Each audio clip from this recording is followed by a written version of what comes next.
요즘 들어 일본 취업에 관심 갖는 분들 정말 많아졌습니다. 실제로 일본은 외국인 인재 채용을 대폭 늘리고 있고 한국에서도 일본 취업 관련 검색량이 크게 늘었다는 통계도 나오고 있는데요. 일본에 가서 취업을 하고 싶기는 한데 대학을 안 나와서 걱정이시라고요? 괜찮습니다. 요즘은 대학 졸업장이 없이도 취업비자 발급받으시는 분들이 정말 많아요. 진짜 가능한가 싶겠지만 제가 오늘 소개해드릴 제도를 활용하신다면 여러분들도 충분히 가능합니다. 이번 영상 끝까지 보시면 일본 취업의 전망부터 취업비자 발급 준비에 시간과 돈을 아낄 수 있는 현실적인 방법을 확실하게 아실 수 있을 거예요.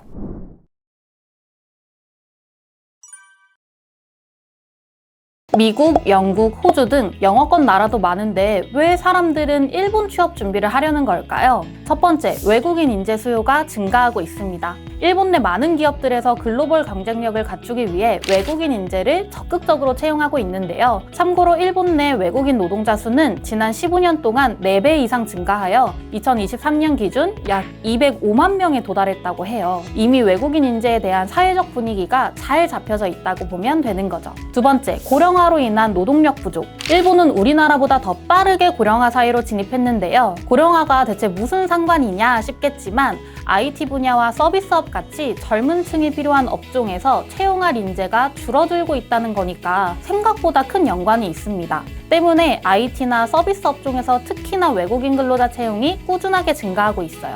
사실 한국에서는 IT 일자리가 점점 줄어들고 있는 추세입니다. 그렇기 때문에 눈을 살짝만 돌려서 일본 취업을 노려본다면 좋은 기회를 잡을 수 있을 거라는 거죠. 세 번째, 외국인 근로자를 위한 유지 정책이 잘 되어 있습니다. 취업은 사실 한두 달 체류한다고 해서 될 문제가 아니잖아요. 그렇기 때문에 나라에서 외국인 근로자를 바라보는 시선이 어떤지 이게 정말 중요한 부분입니다. 그런데 일본은 그게 정말 잘 되어 있거든요. 가장 유명한 2가지 정책이 있는데요. 먼저 고도인재 포인트 제도. 일정 포인트를 모으면 영주권을 받기도 좀 더 수월하고 짧으면 5년, 길면 무제한으로 일본에 체류를 할 수 있으면서 일정 조건 하에 부모까지 대동이 가능한 정책입니다. 두 번째, 특정 기능 자격 제도. 모아놓은 포인트가 없다고 하더라도 특정 지식이나 기술이 필요한 분야에 종사하는 외국인을 대상으로 발급되는 자격인데 마찬가지로 짧으면 5년, 길면 무제한으로 일본 체류가 가능합니다. 그래서 영어권 나라들은 워킹홀리데이나 학생비자 출신이 아니면 사실 취업비자 받기 정말 어렵거든요. 하지만 일본은 상대적으로 취업비자 발급 기준이 명확하고 합리적인 편이라서 진입 장벽이 훨씬 낮습니다. 앞서 말씀드린 내용까지 봤을 때 결론은 일본 취업 충분히 도전해볼 만하다는 거죠.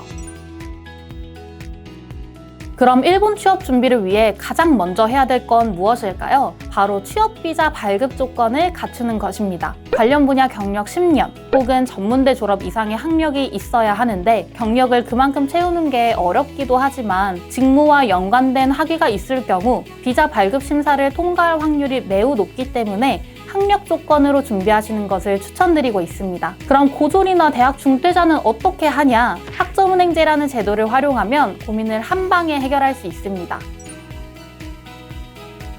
학점은행제, 생소하다고 느끼실 수는 있지만 아는 사람들은 적극적으로 활용하고 있는 국가평생교육 제도입니다. 지금부터 이 제도의 장점 3가지 빠르게 짚고 넘어갈게요.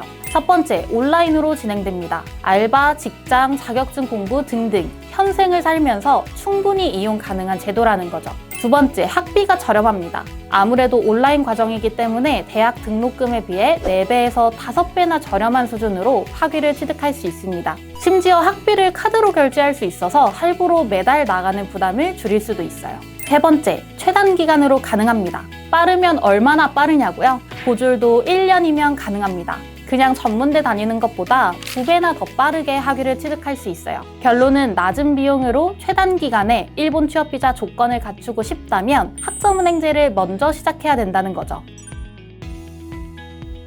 학점은행제에서 전문대 학력과 동등하게 인정되는 학위를 전문학사라고 합니다. 전문학사를 취득하려면 전공 45학점, 교양 15학점을 필수로 충족하면서 총 80학점을 이수해야 되는데요. 이때 전공은 최대한 취업하려는 직무와 유사한 전공으로 진행하시는 것이 가장 베스트입니다. 하지만 온라인으로 진행 가능한 전공이 많지 않다 보니까 보통은 경영, 컴퓨터공학 전공으로 진행하시곤 하는데요. 취업할 직무와 완벽히 일치하는 전공이 아니어도 일본어 자격증처럼 어휘 실력을 어필할 수 있다면 취업이 가능합니다. 여기서 한 가지 중요한 점, 온라인 강의는 1년에 42학점까지만 인정받을 수 있습니다. 그렇기 때문에 80학점을 딱 1년 만에 채우기 위해선 나머지 38학점을 다른 방법을 통해 채우셔야 한다는 거죠. 그 방법으론 자격증과 독학사라는 게 있는데 일본 취업 비자 때문에 준비하신다면 자격증 취득을 추천드립니다. 왜냐하면 자격증이라는 건 학력 외에 추가적인 스펙이 될 수 있기 때문에 일본 취업까지 생각해본다면 나쁠 게 없기 때문이에요. 어떤 자격증을 병행해야 되고 수업은 어떻게 들어야 되는지 아직 막막하다고 느끼신다면 영상 더보기 설명에 있는 링크를 통해 문의 남겨주세요. 그럼 무료 상담과 계획서를 받아보실 수 있도록 안내드리겠습니다. 일본 취업, 문이과를 가릴 것 없이 비자 발급에 필요한 전문대 학력과 언어만 어느 정도 해결된다면 취업의 길은 언제나 열려있다고 봐도 무방합니다. 일본 취업에 관심 있으신 분들은 지금 준비를 시작하시면 내년에는 일본에서 일하고 있을 수도 있습니다. 그 시작을 제대로 준비하실 수 있도록 전문가의 도움이 필요하시다면 언제든 상담 문의 남겨주세요. 그럼 이번 영상도 시청해주셔서 감사합니다.